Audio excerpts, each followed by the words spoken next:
गांव में गर्मी या शांतिनगर पने चरम पर थी। सुबह 7 बजे ही सूरज ऐसा चमकने लगता मानो आग बरसा देगा। लोग अपने घरों में बंद थे, पंखों और ठंडे पानी के सहारे। एक दिन गांव में एक नया आदमी आया। लंबा सा साफा, बड़ी मूंछें और लकड़ी की एक ठेली। ठेली पर लिखा था, ठंडा ठंडा मीठा मीठा नारियल पानी, सिर्फ 1 रुपए में। गांव के बच्चे भागते हुए आए। सिर्फ 1 रुपया?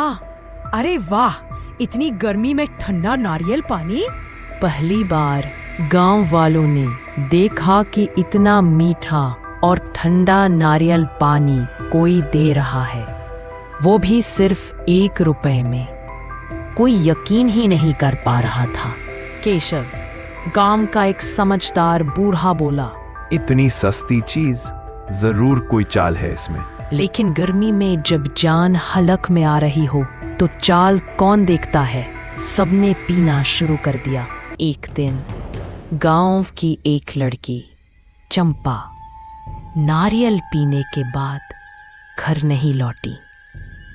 उसकी माँ रोती हुई पूरे गांव में घूमी। जी, मेरी बेटी चंपा कहाँ गई? वो तो बस नारियल पीने निकली। गांव वाले डरने लगे। 2 दिन बाद एक और बच्चा, मुकुंद, गायब हो गया। लोग अब उस नारियल वाले को शक की नजरों से देखने लगे, लेकिन वो बस मुस्कुराता और कहता, मैं तो बस ठंडा नारियल पानी बेचता हूँ मालिक, मेरा कोई दोष नहीं। एक रात गांव के 2 लड़के, राजू और गोविंद, ठेले के पास छुपकर बैठे रहे ताकि देख सकें कि रात को वो आदमी क्या करता है। रात के 12 बजे वो आदमी अपनी थैली को एक सुनसान बगीचे में ले गया और वहां जोर से बोला, ले लो अपने हिस्से का बदला, 2 और आत्माएं तुम्हारे हवाले। राजू और गोविंद के रोंगटे खड़े हो गए। बगीचे की झाड़ियों से एक परछाई निकली और ठेले के पास आकर गायब हो गई। राजू बोला, ये आदमी भूतों से डील कर रहा है, ये नारियल पानी नहीं, ये तो कुछ और ही है। वो भागकर सरपंच के पास पहुंचे और सारी बात बताई। सरपंच बोले, ऐसी बात है तो हमें कल उस आदमी से सच निकलवाना ही पड़ेगा। सुबह होते ही सरपंच, राजू, गोविंद और गांव के कुछ लोग उस नारियल वाले के ठेले के पास पहुंचते हैं। सरपंच बोले, भाई, तेरा नारियल पानी बहुत चल रहा है गांव में, पर एक बात पूछनी है, जो बच्चे नारियल पीने के बाद गायब हुए हैं, उनका क्या? वो आदमी कुछ पल चुप रहा, फिर बोला, मालिक, मैं तो बस पानी बेचता हूँ, बच्चों का क्या हुआ मुझे नहीं मालूम। राजू चिल्लाया, झूठ मत बोल, हमने तुझे रात में बगीचे में किसी से बात करते देखा है। गांव वाले नाराज हो गए, लेकिन तभी वो आदमी ठंडी सांस लेकर बोला, ठीक है, अगर सच जानना ही चाहते हो तो रात को उस बगीचे में आ जाना, लेकिन अगर डर गए तो मत आना। वो इतना कहकर चला गया। गांव वाले चकित थे। सरपंच बोले, आज रात हम सब जाएंगे और देखेंगे कि असली सच्चाई क्या है। रात 12 बजे राजू, गोविंद, सरपंच और 2 और लोग बगीचे के पीछे झाड़ियों में छुप जाते हैं। कुछ देर बाद वही आदमी आता है और कुछ अजीब सी मंत्र जैसी बात करता है। ओ प्यासे आत्माओं, तुम्हारा नारियल लाया हूं, 2 और आत्माएं तुमने मांगी थी, आज रात पूरी होंगी।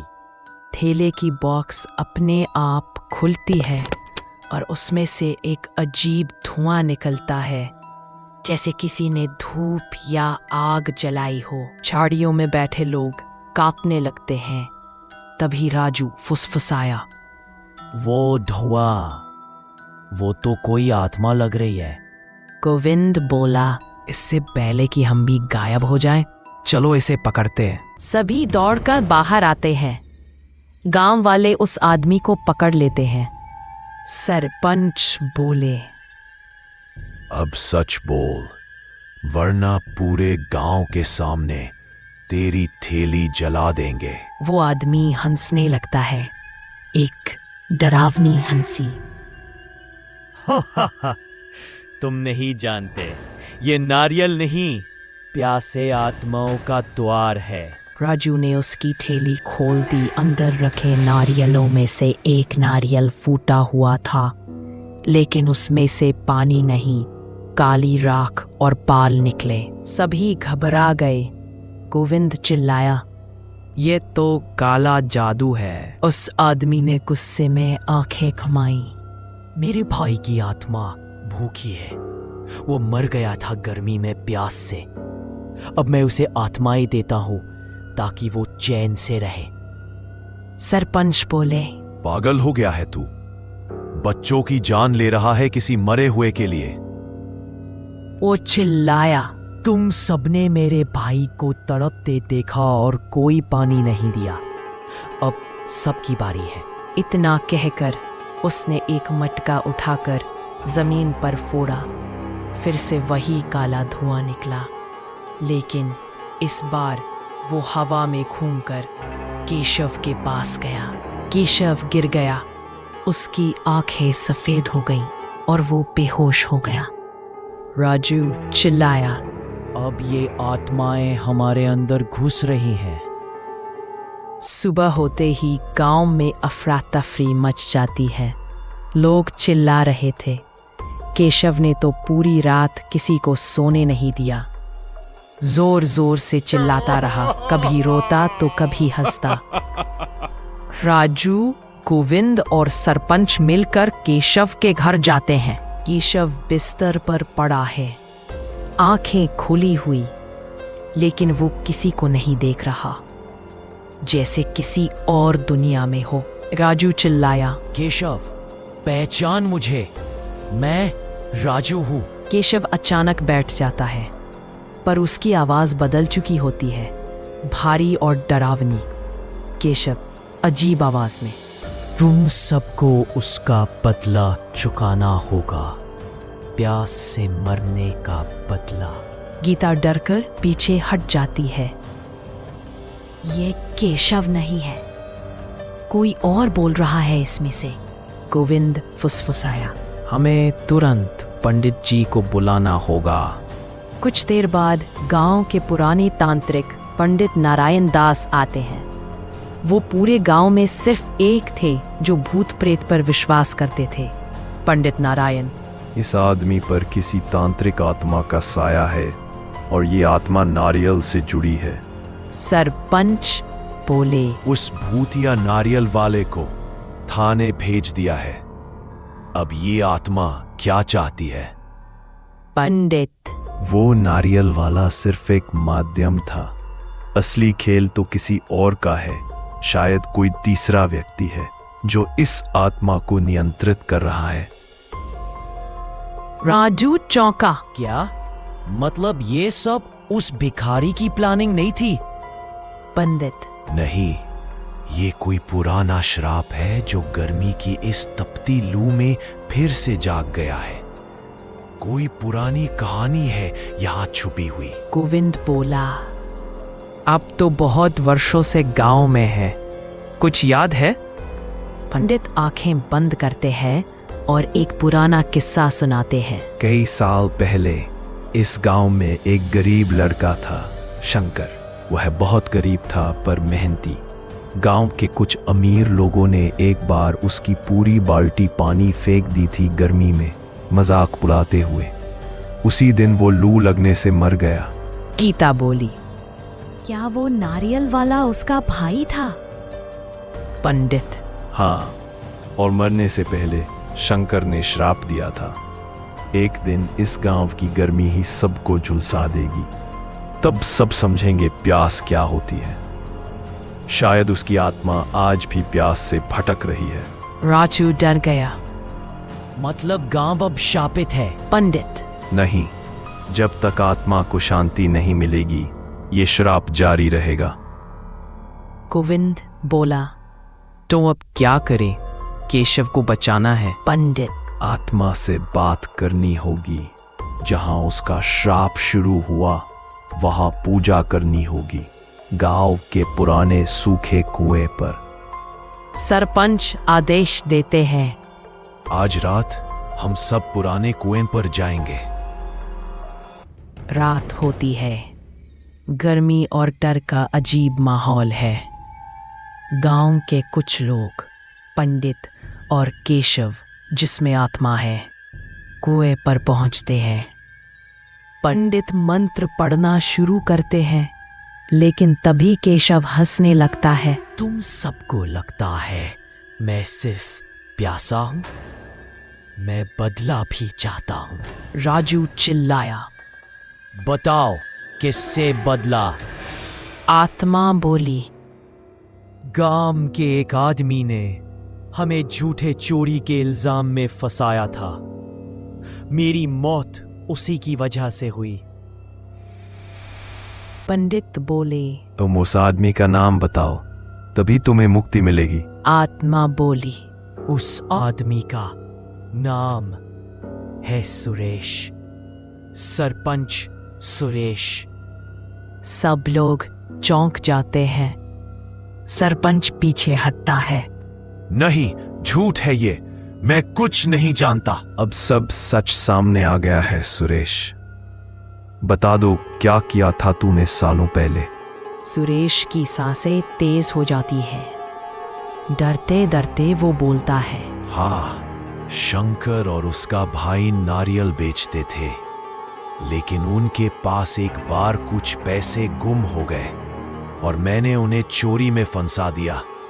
पंचायत में उनके खिलाफ झूठी गवाही दी। उनका सब कुछ छिन गया और शंकर गर्मी में बिना पानी मर गया। गीता बोली। तो ये सब सालों पुराना बदला है। आत्मा। अब इसे वही तड़प मिलनी चाहिए जो मुझे गर्मी में मिली थी। अचानक हवाएं तेज चलने लगती हैं। आसमान में बादल गरजते हैं। राजू। पंडित जी, कुछ कीजिए, आत्मा को शांत करिए। पंडित। शंकर की आत्मा को शांति चाहिए, बदला नहीं। अगर हम शुद्ध जल से उसका अंतिम तर्पण करें और सुरेश खुद माफी मांगे, तभी शायद वो मुक्त हो सके। गोविंद पास के मंदिर से गंगा जल लाता है। पंडित तर्पण शुरू करते हैं और सुरेश हाथ जोड़कर बोलता है। शंकर, मैंने बहुत बड़ा पाप किया है, मुझे माफ कर देना। मैं तुझे तड़पाने का हकदार नहीं था। केशव के शरीर से एक नीली रोशनी निकलती है और हवा में उड़ जाती है। एक सन्नाटा छा जाता है। फिर धीरे धीरे सब शांत हो जाता है। केशव बेहोश होकर गिर पड़ता है। सब लोग दौड़ते हैं। गीता। केशव, केशव। कुछ देर बाद केशव की आंखें खुलती हैं। केशव कमजोर आवाज में। क्या हुआ था? मुझे कुछ याद नहीं। राजू मुस्कुराकर। तू 2 दुनियाओं में था, अब तू वापस है भाई। अगले दिन गांव में सब कुछ बदला हुआ लगता है। गर्मी अब भी है, लेकिन हवाओं में हल्की ठंडक आ गई है। गोविंद। लगता है जैसे किसी बोझ से गांव आजाद हो गया हो। सरपंच सुरेश पंचायत में आता है। मैं आज से इस्तीफा देता हूँ। मैंने बहुत पाप किया है। अब गांव की सेवा एक सच्चा और ईमानदार आदमी करेगा। मैं केशव को नया सरपंच नियुक्त करता हूँ। गांव वाले खुशी से तालियां बजाते हैं। केशव हाथ जोड़कर सबका आभार जताता है। केशव। अब ये गांव सिर्फ अमीर गरीब का नहीं रहेगा, सबके लिए बराबर होगा। पानी सबका होगा। गांव के पुराने सूखे कुएं को अब नया जीवन मिल चुका है। सरकार की मदद से टंकी और पाइपलाइन लग गई है। बच्चे अब शरबत और कुल्फी खाते हुए गर्मी का मजा लेते हैं, लेकिन अब डर के नहीं, प्यार के साथ।